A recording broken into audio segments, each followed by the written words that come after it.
fi kabajamtoota hordoftoota YouTube channelii Abdi Smart Tube kan ta'an. Egaa irras akkuma baratame viidiyoo biraatiin walitti deebinee jirra. Viidiyoon guyyaa har'aa qabadhee isiniif dhiyaadhama jechuudha. Viidiyoolee duraan isiniif barsiisaa turan irraan adda kan ta'e wanti kun wanta namni kamuu irraa fayyadamuu qabudha. Wanta nama kamuu shamara dhiira osoo hin jenne xiqqaa guddaa osoo hin jenne nama bilbila qabatu kamuu jechuudha. Wanti kun wanta baay'ee dhugaan barbaachisaa ta'ee fi akkasumas wanta kana wanta ofii itti fayyadamaa jiru jechuudha. Wantichi jechuudha fakkeenyaaf ati bilbila harkaa kee jechuudha. Fakkeenyaaf nama bira keetti deemuu dandeessa. Fakkeenyaaf hiriyaa keetti kennuu dandeessa. Akkuma beekamu fakkeenyaaf ati nama wajjin mana jireenyaa adda addaa keessa jaalallee keetu haa ta'u, fira haa ta'u, nama iddoo hojii haa ta'u, walumaa galatti bilbila kee chaarjirra keetti deemuu dandeessa. Akkasumas nama birattis irraanfattee yookaan gattee deemuu dandeessa. Walumaa gala karaalee adda addaatiin ati bilbila kee yeroo hunda bilbila kee harkaa buufachuu yeroo hunda bilbila kee harka irratti hin deemuu dandeessu jechuudha. Dirqama bilbila kee yeroo hunda harka irratti hin deemuu waan hin dandeenyeef yookaan mana keessa nama bira yookaan iddoo ta'e wayii keessa jechuudha. Yeroo iddoo ta'e yookaan nama biratti bilbila kee dhiifte kana fakkeenyaaf namni biraa jaalalleen kee haa ta'u nama kamuu haa ta'u namni tokko siif bilbilaa jennu. Innaa namni sun siif bilbilee fakkeenyaaf daayireektilii yoo namni sun siif bilbilee namoonni bilbila san bira jiran eenyu akka sii bilbilee lakkoofsa namicha sii bilbilee kana gallaalanii arganii jechuudha. Innaa lakkoofsa kee gallaalanii argan tokko icciitii kee eeggachuuf si fayyada wanti kun. Eenyu akka sii dawwalee gallaalanii arganii fakkeenyaaf karaa hin taane karaa adda addaatiin yoo jechuun kana isinuu ni beektan jedhee tayyaadha. Walumaa gala icciitii kana namni kamuu yoo sii bilbile aappii kana gabbuufata jechuudha. Aappiidha wanti kun aappii kana yoo alta gabbuufatan namni kamuu kallattii fedhe yoo sii dawwale jechuudha. Lakkoofsi nuti iskiriinii bilbila keessanii yookaan fuula bilbila keessanii irratti hin mul'atu jechuudha. Akkamitti akka hin mul'anne gootan kan jedhu tartiibaan isteeppiidhaan isinitti hima. Eessayyuu osoo hin deemne suuta jedhaatii viidiyoo sana dhageeffadhaa. Akkasumas aappilee bilbila keessanii irra jiran fakkeenyaaf feesbuuk haa ta'u, tiiktookii haa ta'u, iimoo haa ta'u. Akkuma beekamu namoonni yeroo hedduu fakkeenyaaf galaarii keessan haa ta'u galaarii tokkocha qollofachuudhaaf aappii wanta qofa gabbuufatanii akkasumas aappii hedduu gabbuufata kanaaf feesbuuk illee qollofuudhaaf jechuudha. Yookaan feesbuuk keessan akkuma fuula bilbila rasmii yookaan ulfii itti godhatan feesbuuk illee ulfii itti godhachuudhaaf yeroo hedduu aappii hedduu namni gabbuusa jechuudha. Aappiin kun wantoota kana hunda bakka takkatti isiniif hojjeta. Aappii baay'ee dhugatti baay'ee bareedaadha. Kan ofii kiyya itti fayyadamaa jirudha jechuudha. Aappiin kun suuta jettanii viidiyoo yeroo hedduu namoonni viidiyoo irra kukkutanii jechuudha gaafii gaafatan waan ta'eef suuta jedhaatii viidiyoo yeroo yeroo hordoftan jechuudha. Achi booda gaafii na gaafadhaa waan isin hin galle suuta jedhaatii viidiyoo dhageeffadhaa osoo wajjaan hin kutin. Akkasii dhiifama wajjin namoonni yeroo jalqabaatiif gara chaanaala kiyyaa dhuftan ammoo please chaanaala kiyya kana subscribe godhaa.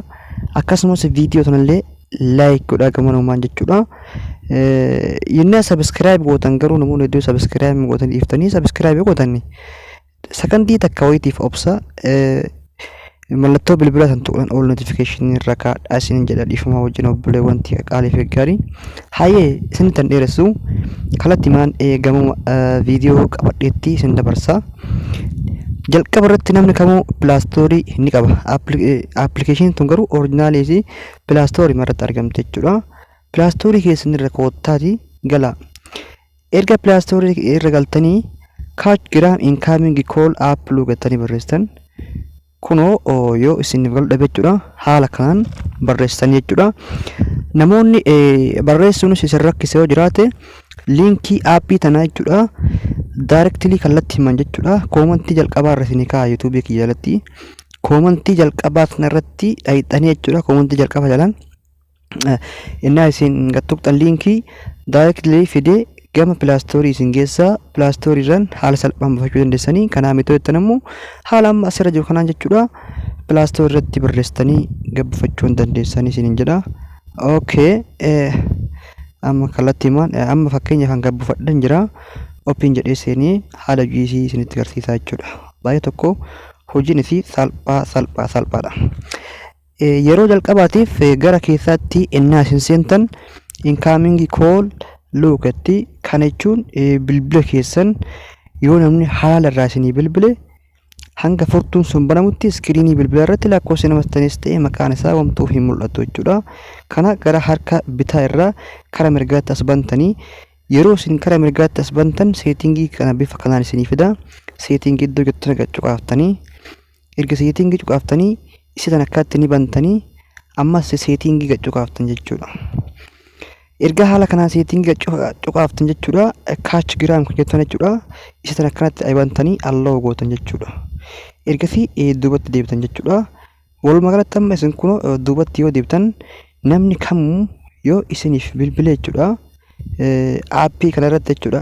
Aappii kana yoo bilbila keessan irra qabatan haala kana sirreeffattanii directly jechuudha iskiriinii bilbila keessan irratti homtuu hin mul'atu jechuudha. Kan mul'atu razmii isin itti godhattan san jechuudha. Razmii mataa keessanii itti godhattanii jirtan waan ta'eef jechuudha. Isatti mul'ata jechuudha. Gama duubatti deebitanii dhiifama buleewwan tiyya aappii akkanatti keessaa baatan jechuudha. Gama alaatti keessaa baataniiti akkatti seentan jechuudha. Egaa akka seentanii incoming call look iddoo biqiltuu irratti al takkaaf akkana gad tuqxanii asirratti filannoolee hedduutu jira jechuudha. Isin itti dhiisaatii kama jalqabaa kana paatarni moodii kana fudhadhaa. Paatarni moodii erga filattanii okay ni gootanii wanta filannoo keessan jechuudha. Amma asitti aappii kana connect at last for dot kan jedhu jechuudha. Akka filannoo keessaniitti fakkeenyaaf amma kanuma ta'e isinis akka filannoo keessaniitti itti galfattanii yeroo sadii gayaaltanii galanatti bifa boora isiniif fida bifa boora kana next ni jettanii.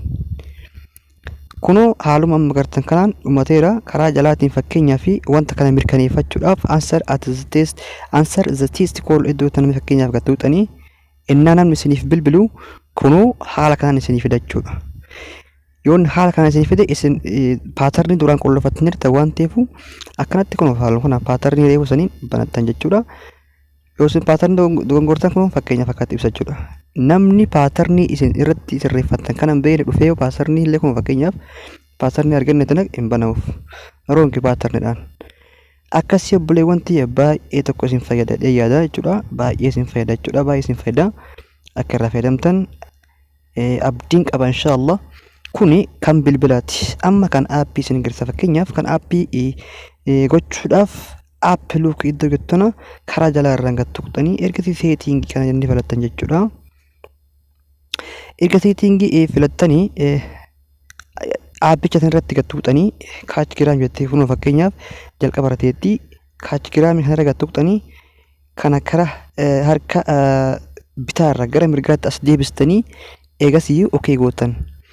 Eegasii ammas yoo barbaadan paaskoodii tana yookaan paatarni tana tan duraatti wal fakkeeffattanii yoo barbaadan adda adda gochuu dandeessanii akka isin yeroo hedduu isin harkaan banneef fakkeenyaaf kama duraatti wal fakkeeffattan jechuudha. Yeroo lama irra deebitanii okay ni gootan jechuudha. Amma kunneen hunduu ulfii itti godhameera jechuudha. Fakkeenyaaf Facebook kiyya, Messenger kiyya, YouTube kiyya qulfiin itti godhamee afumaan naaf qollofeera. Yoo irraa banuu barbaadan akkana bantanii cufaroodan akkana cuftanii protect iddoo jettan ni tuqxan jechuudha. Okay, amma as jalatti fakkeenyaaf aappilee hedduutu isin jira. Aappileen bilbila keessan irra argamu. Fakkeenyaaf mi'a nama akkasuma gaalaariin kiyya fakkeenyaaf reefuu naaf cufameera. Facebook yes naaf cufameera jechuudha. Filannoo keessanii amma asirratti akkanatti itti gootanii fakkeenyaaf TikTok keessan cufuu barbaadan fakkeenyaaf akkasuma imo keessanis cufuu jechuun kana jechuun namni bilbila keessanis innaa isin bantanii itti kennitan yoo isin irraa fuudhe haga inni wanta kanatti galchutti hin banuuf jecha. Fakkeenyaaf mee nama Facebook isinitti garsiifamee fakkeenyaaf Facebook kana gadaa tuqu kunoo akkuma gartan haala kanaan akkanatti fidaaf jechuudha. Dirqama haga razmii kana itti galchutti nama kana banamuu hin danda'u jechuudha. Egaa barnoonni kun akka isinitti tole abdiin qaba. Suuta jedhaati viidiyoo suuta jedhaa viidiyoo skip gochaa dhageeffadhaa. Aappii kana gabbufadhaa itti fayyadama akka isin fayyadu abdiin qaba. Namoonni hangammaa chaanala kana sabiskiraayimiin goonee jiraattan sabiskiraayib gochuudhaan gama maatii qaqqaalii kanatti akka dabamtan affeeramtanii jirtanii viidiyoo biraatiin hanga walitti deemnutti nagaa fi jaalala rabbii guddaa bakkuma jirtanitti isiniif haa baay'atu. Ciao.